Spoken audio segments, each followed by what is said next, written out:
Hey guys, welcome back to the channel. It's TheSketchMonkey here. Today we're going to have a look at this beautiful 2024 Mazda CX-30 Turbo Premium Plus in this platinum quartz color. I think the color is beautiful.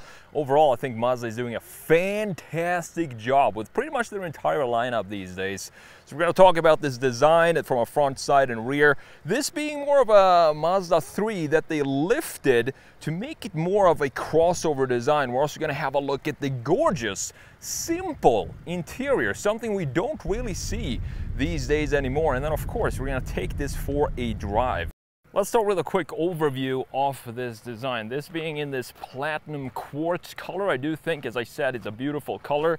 A couple of things that I would like to change here on the design is this plastic cladding. We're going to talk more about that in a minute. But overall, the proportions of this, it just looks, as I said before as well, it looks like a lifted Mazda 3, and I really like what Mazda is doing specifically with the surfacing of the body panels, having very smooth transitions into each other, and it looks fantastic in the sunshine here as well. So let's pop the hood and let's see what we have powering this little beauty.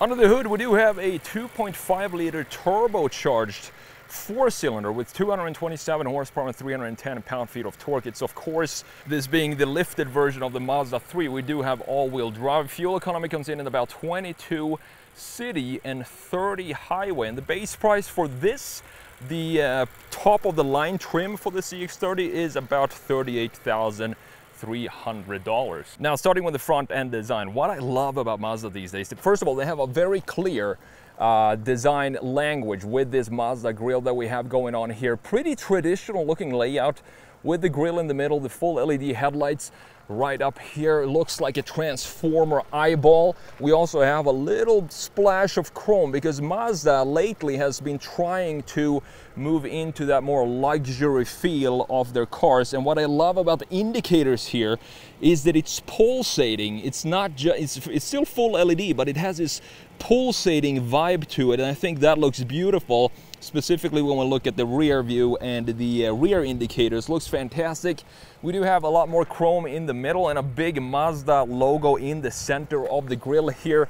Great that it comes with a front mounted camera. This being the Premium Plus, you get all these fancy features with your Mazda CX-30, and we have the big logo here again, a more chrome going around the grille, some sensors integrated in the grille itself, and a big opening in the bottom for some additional cooling. Overall, the front end, it doesn't look too aggressive, but it still has a proper Mazda look to it. Now, looking at the side view here, and as I said when we did the walk around just a minute ago, I think the plastic cladding that goes around this, it looks a little lazy how they put it on, because it has the same thickness going around the wheel arches in the front, and then just two parallel lines with black plastic at the very bottom, and then it continues, of course, over the rear axle. And this could have been integrated a little bit cleaner, I think, because it doesn't feel like it's connected to the rest of the flow of the overall design. You see all the body lines and the curvatures in the body itself doesn't feel like it's connected properly to the plastic that goes on around the wheel arches. But this is what you get if you want to have a lifted Mazda 3. I think overall they did a pretty decent job with the design with this lifted version. The wheels and tires, we have 250mm wide tires in the front and in the rear, and these are blacked out, as you can see. Not a huge fan of the wheel design itself. I would maybe want to have some silver wheels here, but it is pretty trendy these days to have the black wheels. These are 18-inch wheels with the premium package, looking decent overall, because we do have a lot of more black graphics around the car. One interesting detail is if you look at the trim piece that goes around the window here, it's black up top, and then it just continues here and transforms into some more chrome. So we do have a splash of chrome here in the side as well. You can see the transition right here. I love the same pulsating indicators that we have in the front and the rear, also coming back here in the beautiful side mirror. Up top we do have a standard size sunroof with some more silver trim up here with the roof rails. Now coming around to the back end, and this is probably my favorite view for the Mazda CX-30. I just think it looks nice. It has this rugged look to it, but still very elegant because everything is so soft and smooth in the lines and curvatures. I also like how the C-pillar, or D-pillar in this case, goes down and cuts into this piece and fades right before it meets the taillights. And here again, you can see this beautiful pulsating light. I'm not sure if the GoPro is going to pick it up. It's going to look more flickering, but in real life, it's a very soft and elegant looking design for the just a simple little detail like the indicators. You can see the smoothness in the curvatures here, how it just wraps around and looking very Mazda-ish with this Kodo design language that they have. Further down, we do have dual exhaust pipes. Looking great. I'm glad they put dual exhaust on the turbo version and not just a single exhaust. It would look asymmetrical to me, so I'm glad they put two exhausts in the rear. We have the badges here in chrome, CX-30 all-wheel drive. Let's pop up the trunk and let me show you the space that we have back here. Now, this being a pretty small, I'm not sure if you could call this an SUV, but I guess we can call it a crossover. You still have pretty decent space here, and if you want more space, you can always fold down the entire rear seat right there. And underneath here, you're gonna find your spare tire and a jack, and that's pretty much it for the trunk. So let's close this back down. This is power assisted. With that said, we talked about the exterior design, and now let's jump in and have a look at this beautiful interior. I love what Mazda is currently doing with their interiors. It just looks so nice, and it feels like the cheaper the car these days, the better the interior. At least when I look at the layout of these type of cars these days, the more expensive ones have a lot more screens and a lot more, you know, big TV on the dash. But here, it's still a pretty traditional looking layout, and I love that about Mazda.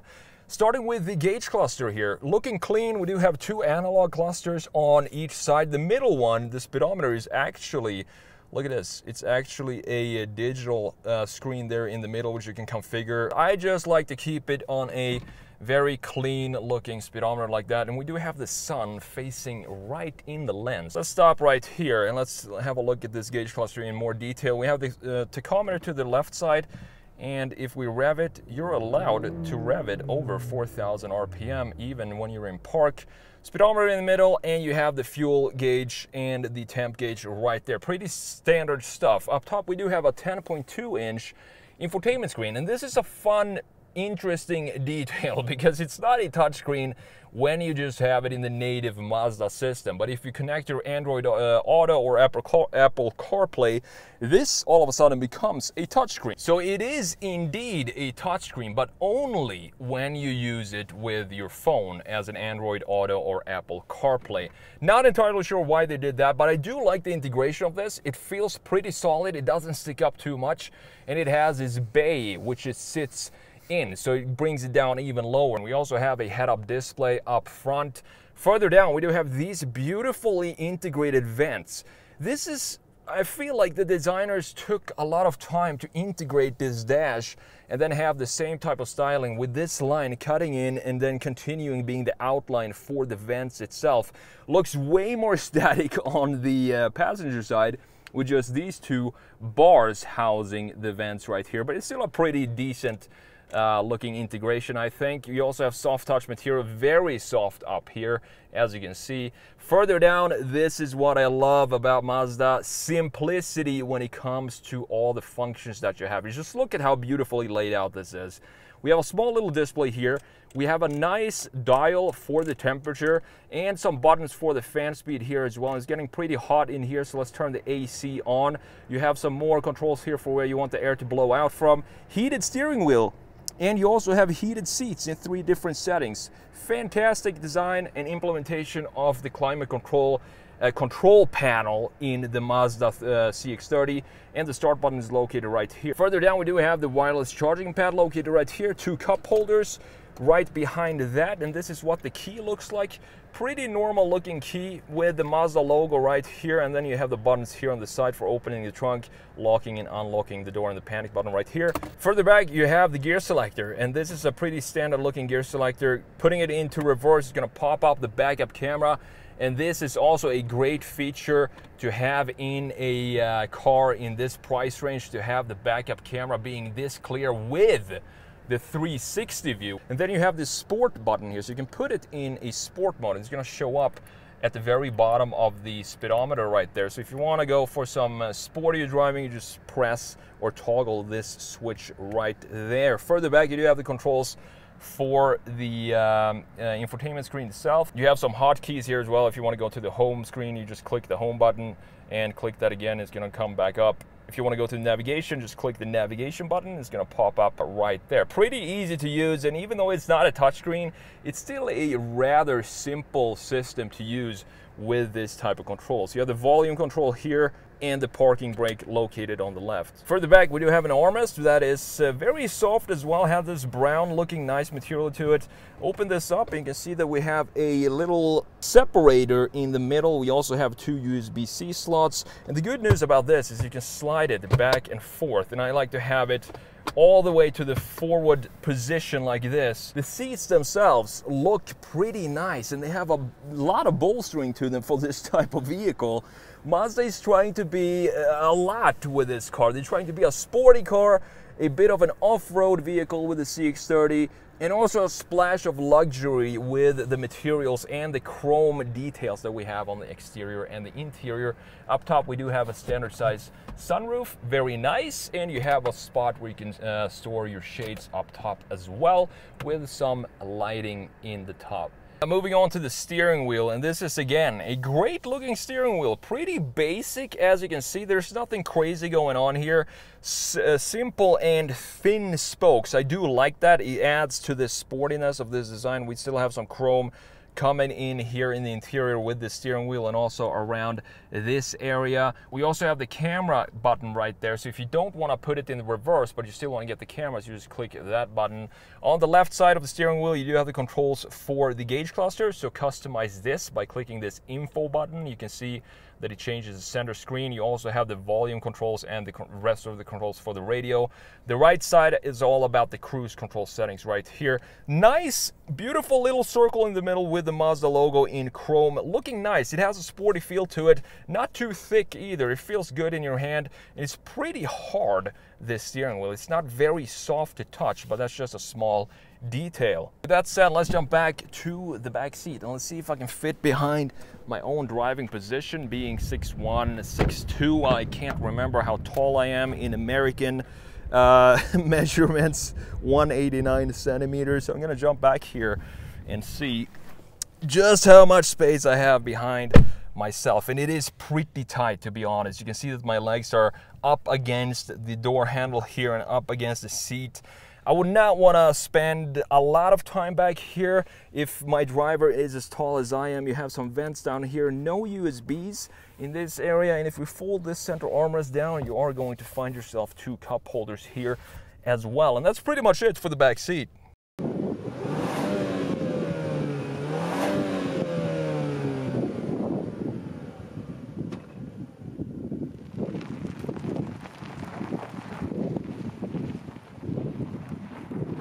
Alrighty, let's take the 2024 Mazda CX-30 Turbo for a drive. And this is a pretty quick car, to be honest. It's 0 to 60, I mean 237 horsepower, and then 0 to 60 in just over 6 seconds. I think Car and Driver did a test with this and it came in under 6 seconds for the 0 to 60 time, which is pretty nuts. Because this is not the normal Mazda 3, this is a CX-30, so it's more of a crossover SUV, and it's still pretty fast.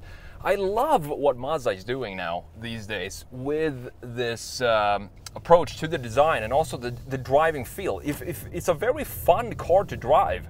You have a 6-speed automatic transmission. I have it in auto right now. We're gonna put it into manual when we get out to the main roads. But the driving dynamics, even though it is more lifted than the 3, just feels very nice. And when it comes to the exterior design on pretty much every single Mazda, maybe not the CX-90, but the rest of the lineup, specifically the Mazda 3 and the CX-30, is that I feel like Mazda prioritized styling and design in a lot of ways over maximum functionality. And what I mean by that is just look at how short this height is for the side windows. They're very tight, and that creates a very sleek looking greenhouse from a side view. Looks great. It makes it feel very comfy and cozy in here. It feels like the car is wrapping around you. They could have lowered this and made the greenhouse a little bit taller, but that would affect the styling and the sportiness of this design. And the same goes for the C-pillar treatment, specifically in the Mazda 3. The C-pillar is just extremely thick, and the rear windows of the Mazda 3 also very thin. You can barely look out of that car. But what does it do for the styling? Again, it just makes it look great, specifically with the soft Kodo design surfaces that we have in the Mazda these days. So I'm for it. In most cases, I'm for adding more styling and make the car look cool, instead of having it be 100% the best functionality that we can have. And I do think Mazda is heading in that direction. All right, so we're on the main road here. Let's just come to a stop. There's no one behind us. Let's put it into manual and let's floor it and let's see what happens. Let's go.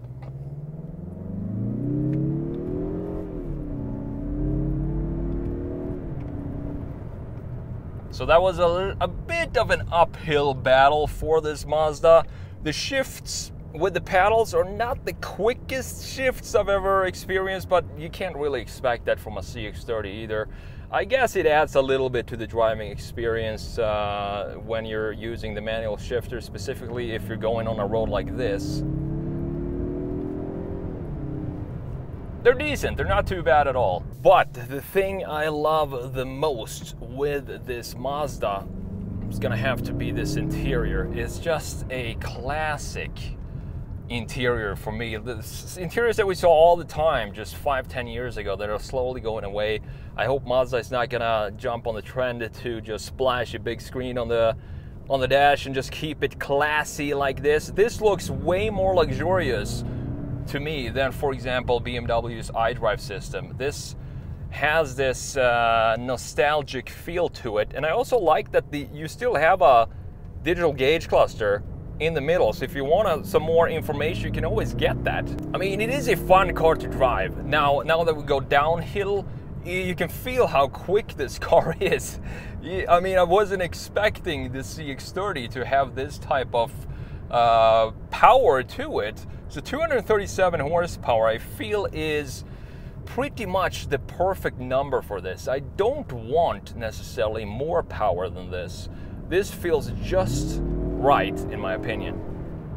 So, how do we sum up this car? A lifted Mazda 3. Personally, I would 100% go for the all-wheel drive Mazda 3 Turbo in that deep red color. It's one of my favorite looking hatchbacks for sale these days, even though it's been around since, I do believe, 2019. Man, this really goes.